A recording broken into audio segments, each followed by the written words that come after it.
অহা 25 নৱেম্বৰত যিখন মন্ত্ৰী গোটৰ প্ৰতিবেদন প্ৰদান কৰা হ'ব, উপস্থাপন কৰা হ'ব, এই ক্ষেত্ৰত চুতীয়া যুৱ সন্মিলন অসমৰ এটা স্পষ্ট কথা যে যিসকল এক্সিষ্টিং ট্ৰাইবেল আছে তেওঁলোকে এক্সিষ্টিং ট্ৰাইবেলসকলৰ যি ধৰণৰ মৰ্যাদা আছে ঠিক তেনেধৰণে চুতীয়া জনগোষ্ঠীৰ জনজাতিকৰণৰ ক্ষেত্ৰতো সেই সমমৰ্যাদা সম অধিকাৰে কিন্তু জনজাতিকৰণৰ ব্যৱস্থা গ্ৰহণ কৰিব লাগিব।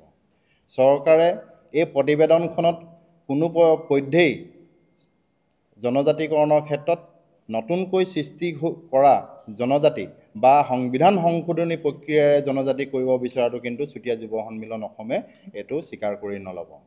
জনজাতিকৰণৰ ভাৰতীয় সংবিধান মতে জনজাতিকৰণ মাত্ৰ এটাই আছে আৰু সেই জনজাতিকৰণৰ ব্যৱস্থাৰ অন্তৰালতে চুতীয়া জনগোষ্ঠীক জনজাতি মৰ্যাদা প্ৰদান কৰিব লাগিব আৰু আমি আশাবাদী যে অসম চৰকাৰে নিশ্চিতভাৱে চুতীয়া জনগোষ্ঠীক জনজাতি মৰ্যাদা সেই ধৰণে আমি প্ৰদান কৰিব বুলি আমি আশাবাদী।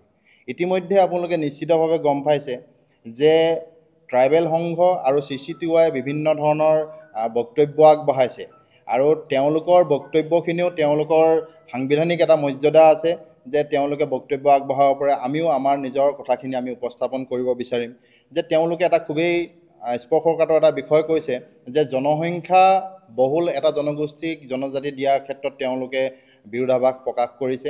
আমি এটা কথা ক'ব বিচাৰিম আপোনালোকৰ মাধ্যমেৰে যে অসমৰ জনসংখ্যা অনুপাতে বৰ্তমান অসমত চুতীয়া জনগোষ্ঠী 1.5% হয়।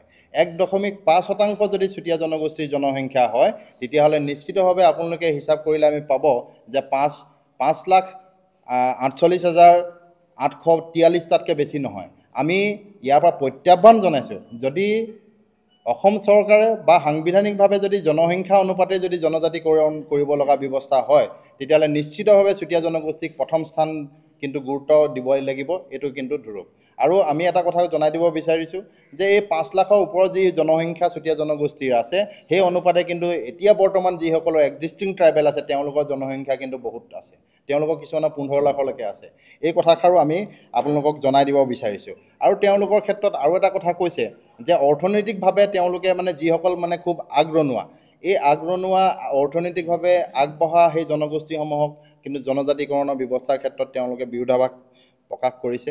কিন্তু আমি এটা কথা জনাই দিব বিচাৰিছোঁ যে চুতীয়াসকল এতিয়াও বৰ্তমান যথেষ্ট পাছপৰা আৰু এই যি অৰ্থসামাজিক যি তেওঁলোকৰ ছাৰ্ভেৰ কথা কৈছে এই অৰ্থসামাজিক ছাৰ্ভেৰ ক্ষেত্ৰত কিন্তু আমি এটা প্ৰত্যাহ্বান জনাইছোঁ যে অৰ্থসামাজিক এটা ছাৰ্ভে কৰিব লাগে।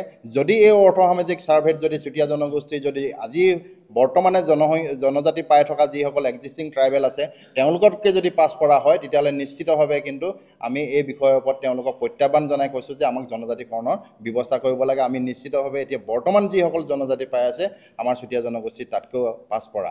এতিয়া আপোনালোকক খালি এটা শেষত এটা কথা ক'ব বিচাৰিম যে চুতীয়া জনগোষ্ঠীত বৰ্তমানলৈকে কোনো IS নাই, IPS বিষয়া নাই, এতিয়ালৈকে তেনেকুৱা ধৰণৰ কোনো ডক্টৰ আঙুলি মূৰত গণিব পৰা আছে।